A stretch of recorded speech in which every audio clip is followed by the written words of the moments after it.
media fraternity of Arunachal Pradesh to being covering up whatever we want to let the people of Arunachal Pradesh know.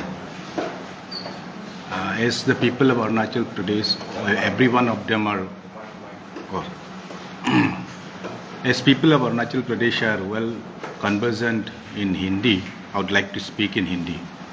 I am Bijay Taram, the General Secretary of Adi Banekabang, the Apex Traditional Council of the Adi tribe, the Adi community. कुछ दिन पहले यहाँ पे एक युवती जिन्होंने अपने आप को सियांग इंडिजिनियस फार्मर्स फोरम का लीगल काउंसिल लीगल एडवाइज़र बताया, उन्होंने कुछ सवाल आदी बानेकेबांग के अथॉरिटी, ऑथेंटिसिटी एंड फंक्शनिंग्स के ऊपर उठाया। यहाँ पे उनको कुछ संदेह हैं, कुछ गलत फहमियाँ हैं एबीके के बारे में। तो मैं बताना चाहूँगा उनको स्पेशली और सारा अरुणाचल प्रदेश को कि एबीके का जो stand, the authority of ABK, ये एबीके पहले जब आदी और गालो एक ही ट्राइब हुआ करता था, आदी, उस समय बगुम बोकांग केबांग के नाम से जाना जाता था। इनको हमारे आज के गालो और हम आदी जनजाति के जो बुजुर्ग लोग हैं, उन्होंने स्थापना किया था बगुम बोकांग केबांग को 1947 में। तो उस दिन से आज तक बगुम बोकांग केबांग का ये काम है सोसाइटी में कि किसी का कुछ आपस में गंडगोल है, एक बस्ती दूसरा बस्ती से कुछ कॉन्फ्लिक्ट है, या एक क्लान दूसरा क्लान का कोई डिस्प्यूट है, तो उस समय कोर्ट्स हमारे यहाँ पे हुआ नहीं करता था। तो पता नहीं कौन वो बुजुर्ग लोग जिन्होंने ये सिस्टम को निकाला, केबांग सिस्टम। तो बगुम बोकांग केबांग हर एक सिविल डिस्प्यूट को, इवन क्रिमिनल डिस्प्यूट्स को भी एक दिन में या 2 दिन में सुलझा देता था। So people never needed to go to courts or to the police. The very easy adjudication of dispute system. तो इस केबांग सिस्टम को दुनिया में कहीं भी ये केबांग सिस्टम नहीं है, सिर्फ आदी लोगों के पास है। तो इसका वर्णन बहुत सारा विदेशी लेखकों ने भी किया है, रिसर्च भी किया है। The Britishers they came to all the Adi villages prior to independence also, and सारा सब लोग ने तारीफ किया, आज तक तारीफ कर रहा है केबांग सिस्टम को। तो बगुम बोकांग केबांग हमारे आदी और गालो, आज के गालो जनजाति बुजुर्गों ने शुरू किया 1947 को। तो कई साल बीता, कई साल पहले हमारे गालो फैमिली ने आदि से सेपरेशन होने का मन रखा, एंड देन उन्होंने आदि से सेपरेट हो गया है। Constitutionally now they are recognised as Galo. Previously they were within the Adi आदि फोल्ड, एक फैमिली। तो after the Galo brothers they came out from the fold of Adi, we Adis had no other option to have this organization called Adi Banekabang, which replaced the Bagum Bokang Kebang, because we have to have our Kebang system intact and still. So the name of Bagum Bokang Kebang was rechristened to Adi Banekabang within the Adi community. So now the Adi Banekabang was again re-christened, and the bylaws, they were written by the retired IAS officers of our Adi community, retired commissioners of our Adi community, represented by the retired IAS bureaucrats, even technocrats, till today as the president of Adi Bane Kebang. तो उसके बाद जब Adi Bane Kebang का नाम का स्थापना हुआ, हम बगुम बोकांग केबांग को अभी तक बरकरार रखा है। लेकिन फर्क यह है कि बगुम बोकांग केबांग सिर्फ और सिर्फ डिस्प्यूट्स को आज भी देखता है। सिविल डिस्प्यूट्स, छोटा छोटा क्रिमिनल डिस्प्यूट्स को आज भी बगुम बोकांग केबांग एडजुडिकेट करता है Adi Bane Kebang के ऑर्डर्स पे। अगर दो पार्टी बगुम बोकांग केबांग में अपना डिस्प्यूट को केबांग करता है तो एक पार्टी उसका अपील चाहता है, तो the final appellate authority is Adi Bane Kebang। सो उनको और सारा लोगों को जानना चाहिए कि बगुम बोकांग केबांग आज के युग में, आज के दिन में Adi Bane Kebang का एक फ्रंटल विंग है। Adi Bane Kebang का बहुत सारा फ्रंटल विंग्स है, जैसे बगुम बोकांग केबांग हो गया, Adi Bane Ane Kebang the women's wing, Adi Bane Kebang youth wing, Adi students union, Adi Agom Kebang, and then Adi Cultural Literary Society, they also come under the ABK. So उस दिन ये युवती ने बोल रहे थे कि Adi Bane Kebang को कोई पहचानता नहीं है, कोई वजूद नहीं है। उनको मैं बताना चाहता हूँ, जब से बगुम बोकांग केबांग स्थापना हुआ और जब से बगुम Bokang Kebang Adi Bane Kebang का एक फ्रंटल विंग हुआ, आज तक Adi Bane Kebang ही हमारे Adi कम्युनिटी में ट्रेडिशनल एपेक्स काउंसिल है। कुछ भी प्रॉब्लम्स हैं, कुछ भी समस्याएं हैं Adi कम्युनिटी में, हर कोई Adi Bane Kebang की ओर देखते हैं। सो एक दो का कहने पे Adi Bane Kebang का स्टेटस कहीं गिर नहीं जाएगा। एक दो जन Adi Bane Kebang के अथॉरिटी के बारे मालूम नहीं हो के इधर उधर प्रेस मीडिया में इसको अनाप शनाप बोलेगा, उससे Adi Bane Kebang का जो प्रेस्टीज एंड स्टेटस है वो कभी डाउन नहीं होगा। उनको जानना चाहिए कि उन्होंने भी एक आदि है, उनका भी कुछ अपना इवन फैमिली डिस्प्यूट्स होगा, इवन पर्सनल डिस्प्यूट्स के लिए भी बगुम बोकांग केबांग के पास आते हैं, इवन डोमेस्टिक केसेस के लिए भी। तो जब बगुम बोकांग केबांग एडजुडिकेट करके एक पार्टी सेटिस्फाइड नहीं है, आज तक भी एपलेट अथॉरिटी फिर Adi Bane Kebang है। Adi Bane Kebang is the final authority in the conflict dispute redressal system also within our Adi society and other social issues also. Whatever issues that is within the Adi community, Adi Bane Kebang that is ABK ही देखता है और ABK का ऊपर ही सबको अपना विश्वास है। तो ये मैं उनको बताना चाहता था कि Adi Bane Kebang को आप एक आदि होके ऐसा आदि का डिसइंटीग्रेशन और अपने ही संस्था को लोअरिंग डाउन करना, ये सब अच्छा नहीं है। It's so unfortunate about that girl that day she was speaking so ill things about ABK, bad things about ABK। ये नहीं होता है ऐसा। Adi Bane Kebang हमारे बुजुर्ग लोगों ने स्थापना किया।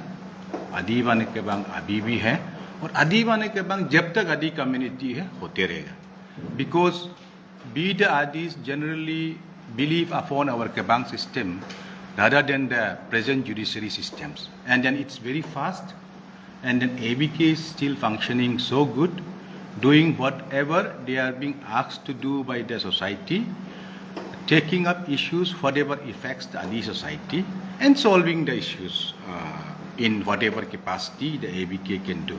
So that was one point हम AVK क्लियरिफाई करना चाहता था, स्पेशली उनको और बाकी सबको।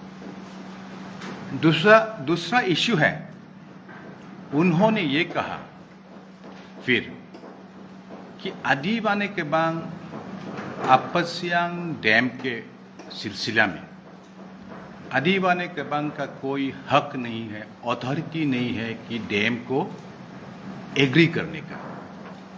और इस विषय पे मैं उनको और सारा बाकी लोगों को बताना चाहता हूँ, आदिवाने के बांग ने आपसियांग मल्टीपर्पस डैम को बनाने का कोई ऑर्डर या एग्रीमेंट या नोट किसी को नहीं दिया। उनको ये जानना चाहिए। जब ये आपसियांग मल्टीपर्पस डैम का विषय शुरू हुआ तो गवर्नमेंट ऑफ अरुणाचल प्रदेश ने आदिवाने के बांग को इनवाइट किया और रिक्वेस्ट किया कि हम लोग का एक ये प्लान है एक डैम बनने का सियांग रिवर के ऊपर में, तो आप हम लोग को प्री फिजिबिलिटी रिपोर्ट मीन्स ये जो पत्थर है पहाड़ में, वो जो सॉइल है अंदर 200 मीटर वर्टिकली, हॉरिजेंटली अंदर 200 मीटर कंक्रीट करने का और स्ट्रॉन्ग उसको होल्ड करने का सक्षम है कि नहीं है, कैपेसिटी रखता है कि नहीं है, उसको सिर्फ करने का हम लोग का साथ दीजिएगा, हम लोग को सपोर्ट कीजिएगा करके गवर्नमेंट ऑफ अरुणाचल प्रदेश ने रिक्वेस्ट किया। तो उसमें आदिवाने के बांग ने हाँ नहीं किया स्ट्रेट इन द मीटिंग, उस मीटिंग में। पर हमने ये बोला गवर्नमेंट को कि हम यहाँ पे इस रूम के अंदर में कोई डिसीजन नहीं दे सकता है, हम पहले अपने लोगों के साथ में बैठ के सभी से सलाह मशवरी करके ही आपको हम लोग अपना पक्ष रख दे सकता है। तो उसी सिलसिला में आदिवाने के बांग ने अपना आदि के जितना भी एमएलएस है और एक मिनिस्टर है और एमपी उस समय, सबसे हम लोग ने एक मीटिंग किया डीके कन्वेंशन सेंटर में और सबको ये बताया कि ऐसा ऐसा गवर्नमेंट ऑफ अरुणाचल प्रदेश का रिक्वेस्ट आया है, इसमें आप लोग का क्या कहना है। और उस मीटिंग में ईटानगर में जो जो आदि ब्यूरोक्रेट्स एंड टेक्नोक्रेट्स सब और आदिवाने के बांग का जो फॉर्मर प्रेसिडेंट्स है, एडवाइजर्स है, अभी का पेट्रॉन्स है, सबको बुलाया, सबको बुला के सबका सलाह मशवरी पूछा। तो सब ने बोला कि होगा ठीक है, पोटेंशियलिटी ही तो देखने का मांग रहा है government, the pre feasibility report is not building A dam, तो उसको हाँ कर दो बोला। तो उसके बाद पासीघाट में हम लोग 12 जून 2023 को फिर से एक एग्जीक्यूटिव मीटिंग बुलाया आदिवाने के बांग का, जिसमें सारा डिस्ट्रिक्ट प्रेसिडेंट्स ऑफ आदिवाने के बांग और जिसमें सारा फ्रंटल विंग्स का जो प्रेसिडेंट जनरल सेक्रेटरी सब आया। उसमें भी हम लोग ने ये बताया, उस समय मैं जनरल सेक्रेटरी भी नहीं था और Kom Yosung was the general secretary, president तो वही सेम है ताजुम लिबांग जी। तो उस मीटिंग में भी सेंट्रल एग्जीक्यूटिव मेंबर्स आदिवाने के बांग ने पीएफआर के लिए हाँ कर दो बोल के डिसीजन लिया। और उस डिसीजन में एक और बात हमने लगाया एबीके ने कि एबीके को गवर्नमेंट का जो प्री फिजिबिलिटी रिपोर्ट करने का इसको कोई विरोधी नहीं है, एबीके सपोर्ट करता है कि ये पीएफआर को कीजिएगा। और अगर पीएफआर में ये डैम फिजिबल निकला रिपोर्ट में, तब एबीके एक डैम के ऊपर में एक एक्सपर्ट कमेटी गठन करके उस कमिटी के रिपोर्ट के अनुसार डैम को हाँ या ना कहेंगे करके उस माइन्यूट्स में ड्राफ्ट करके रखा, रिकॉर्ड करके रखा। वो था 12 जून 2023। तो उसके बाद हमें डेली ट्रोलिंग कर रहा है, डेली डिफेमिंग कर रहा है, डेली डिमीनिंग कर रहा है कि कैसे how AVK can agree to the dam. आपको समझना चाहिए VFR is not building of the dam. आपको जानना चाहिए एक डैम का जो प्रोसीजर है उसमें, as far as I know, because I have been into this very subject for the last so many years since 2010, receiving trainings all over Southeast Asia, India, so many places, visiting so many dams. एक process है PFR. If it is feasible, the DPR will go. It will take 4-5 years. After the DPR is finished, within the DPR, the environmental study, impact assessment, and the social impact assessments, they would be carried out. After that, the cadastral survey would be carried out for 3-4 years. After that, the compensation issue starts, and upon submission back of the list of the affected people and deciding the amount, the rate of the things lost to be compensated, upon payment, after the full payment only the dam constructions start. Before that, after the DPR, there is always a public hearing, wherein 70% of the population to be affected has to agree to that project, or else it won't go ahead. This is what is given in the latest the Right to Fair Compensation Land Acquisition Rehabilitation Act of India in the 2013. ये जानना चाहिए आप लोग सबको। ऐसा इल्ज़ाम नहीं लगाना चाहिए। एवीके ने PFR को हाँ कहा है, एवीके ने डैम कंस्ट्रक्शन को अब तक हाँ नहीं कहा है, इसे सब जानना चाहिए। रहा उस पोटेंशियलिटी का, हम ये बोलता है एक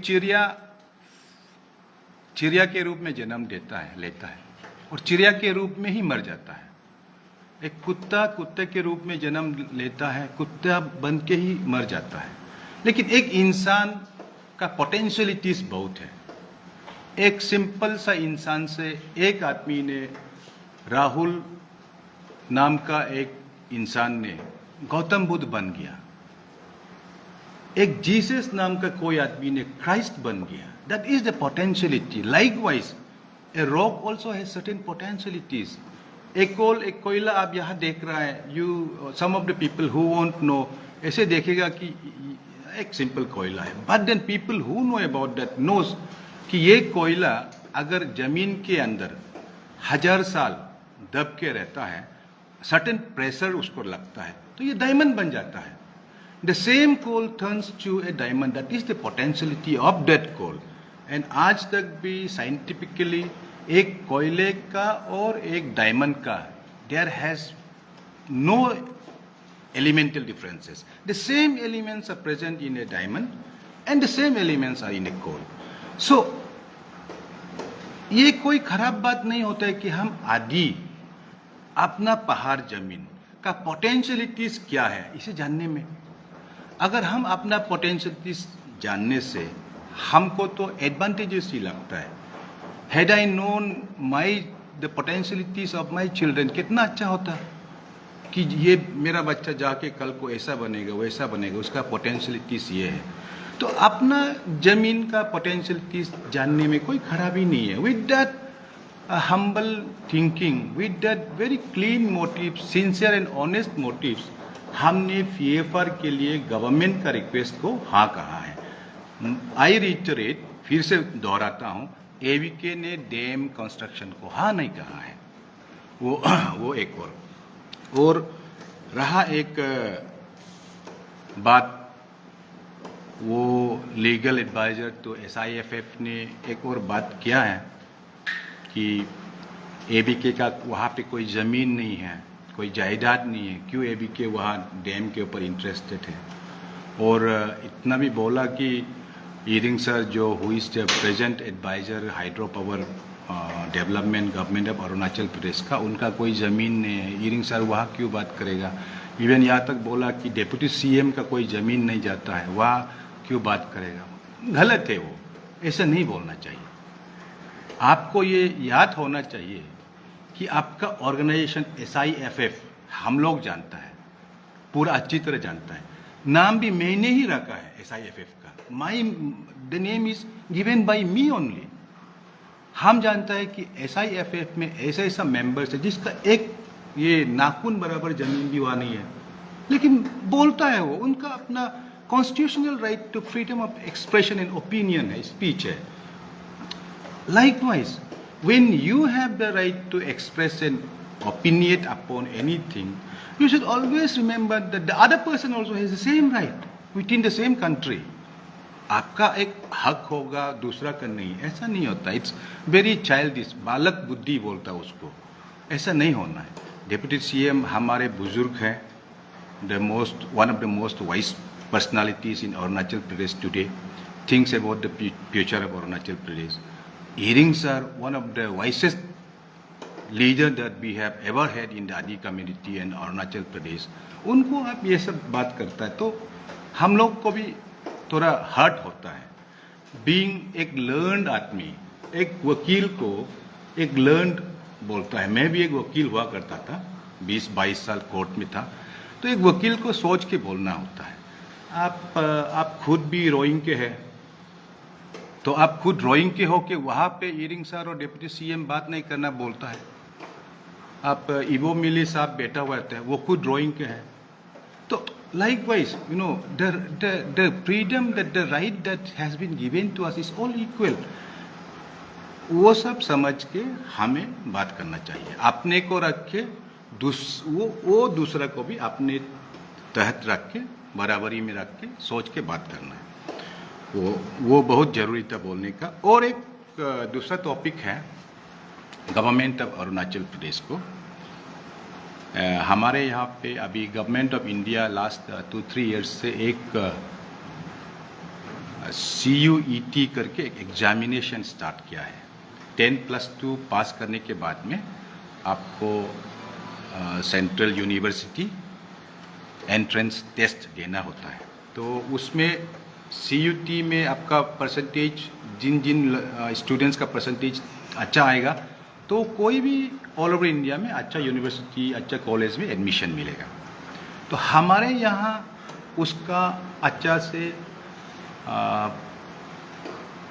बताया नहीं गया है अपना बच्चों को। तो इस बार लास्ट ईयर भी यही सेम कंडीशन। सबसे बड़ा सोचने का बात और दुख की बात यह है कि ये CUET एग्ज़ाम को, जिसको नेशनल टेस्टिंग एजेंसी कंडक्ट करता है, इसका अरुणाचल प्रदेश में एग्ज़ाम सेंटर सिर्फ और सिर्फ ईटानगर में और नामसाई में है अभी तक। तो अभी आप और हम जानता है अरुणाचल प्रदेश के बस्ती वालों के इकोनॉमी को, अभी जो हमारे फार्मर, सब्सिस्टेंस फार्मर्स साल में 1,000 रुपया 2,000 भी नहीं कमाते हैं, हैंड टू माउथ है। तो उसका बेटा भी कोई अगर क्लास 12 में ट्यूटिंग में है या तकसिंग में या तालिहा में है, उनको ईटानगर आने का, जाने का या बैठने का कम से कम 10,000 रुपया तो मिनिमम जाएगा। तो उस बस्ती वाला को 10,000 रुपया जुगाड़ करना बहुत मुश्किल होगा।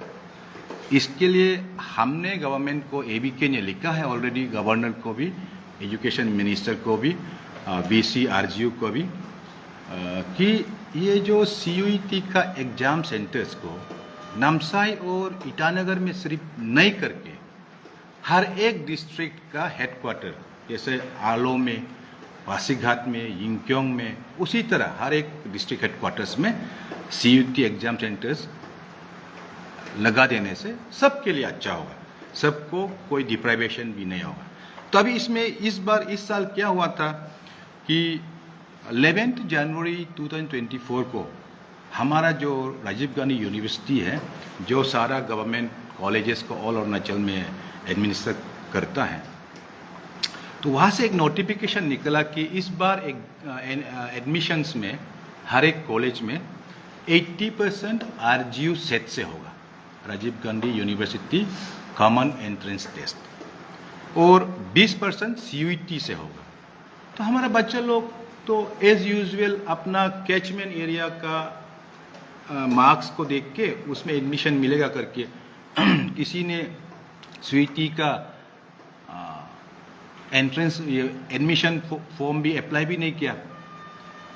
तो इसी को सोच के 11 जनवरी 24 को फिर सीयूईटी का जो एग्ज़ाम का एप्लीकेशन फॉर्म्स का लास्ट डेट था 26 मार्च को, वो ख़त्म हो गया। हमारे बच्चे लोग ने एग्ज़ाम्स नहीं बैठा।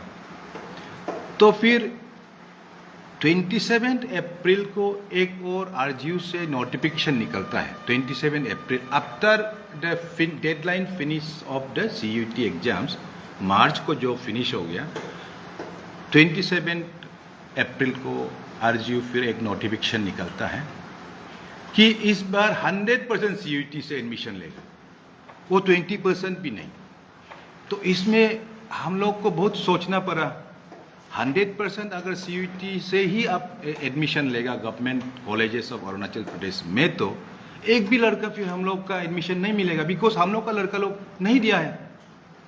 उसी का चलते हमने राजीव गांधी यूनिवर्सिटी, एबीके ने राजीव गांधी यूनिवर्सिटी का वीसी को, रजिस्ट्रार को, चीफ रेक्टर जो गवर्नर हैं, एजुकेशन मिनिस्टर को लिखा, रिक्वेस्ट किया कि इस बार कंसिडरेशन कर दीजिएगा। आप जो जनवरी का नोटिफिकेशन का अनुसार 80% आरजीयू सेट से और 20% सीयूईटी को रख दीजिएगा। तो और बहुत सारा कॉलेजेस ने भी ये बाद में पता चला कि उन्होंने भी यही सेम लेटर लिखा है। तो उस दिन जो जॉइंट रजिस्ट्रार आरजीयू ने मुझे एक व्हाट्सएप पे नोटिफिकेशन दिया कि उन लोगों ने RGU has convened a meeting and then वो डिसाइड किया कि जो जनवरी नोटिफिकेशन का अनुसार से ही होगा। तो अभी हम लोग का बच्चा लोग को आराम से फिर एडमिशन मिलेगा। 20% for the CUET, 80% through RGU set. तो कहने का महत्व तो ये है गवर्नमेंट को, एबीके का रिक्वेस्ट कि नेक्स्ट ईयर ये सीयूईटी एग्ज़ाम के पहले हर एक डिस्ट्रिक्ट हेडक्वार्टर को सीयूईटी का सेंटर घोषित कर दीजिएगा, सब हर कोई चांस मिलने के लिए, कि टूटिंग का लड़का यहाँ तक आके या नमसाई में आके 20,000 10,000 खर्चा नहीं होगा। अपना वो यिंगक्योंग में आने से तो अपना कोई ना कोई रिलेटिव तो होगा, फ्री स्टे होगा एटलीस्ट। हाँ, अप डाउन सुमो भाड़ा देगा, उतना उसका पेरेंट्स भी तो बियर कर सकेगा। ताली का, ऐसा दापोरिजो का, सच फार फ्लंग एरियाज का स्टूडेंट्स को मद्देनजर रखते हुए, और then the economy of the last man standing in the last village, उसका वेलफेयर को सोच के एबीके का ये रिक्वेस्ट है government of Arunachal Pradesh to make all the district headquarters as the CUET centres. उसके बाद हम लोग सीयूईटी को इम्प्लीमेंट कर सकेगा। CUET is really a good thing. Education quality को बढ़ाने के लिए गवर्नमेंट ऑफ इंडिया का एक न्यू एजुकेशन पॉलिसी का रेगुलेशन है, अच्छा है। Be appreciate it, but our people are not yet ready economically, mentally. So let us implement such things slowly after we set the things right. Abhi tak the things according to ABK are not right. Still the deprivations would be there. ये चीज़ को लेके हम लोग अभी the RGU has rectified it so great to the RGU team that they have understood the veins, the feelings and sentiments and thoughts of the students of Arunachal Pradesh, and they have also respected the prayers of ABK and then set the wrong right. इसलिए I hope the government of Arunachal Pradesh understands the sensitivity, the importance of this, the ABK's appeal, and so hope that government of Arunachal Pradesh would do the present wrong to right. And that was what ABK wanted to come before you all and tell it to the state about the authenticity, authority of ABK. The ABK stand on the PFR of the Upper Siang Dam, and then regarding the issue on the CUET. Yeah, thank you.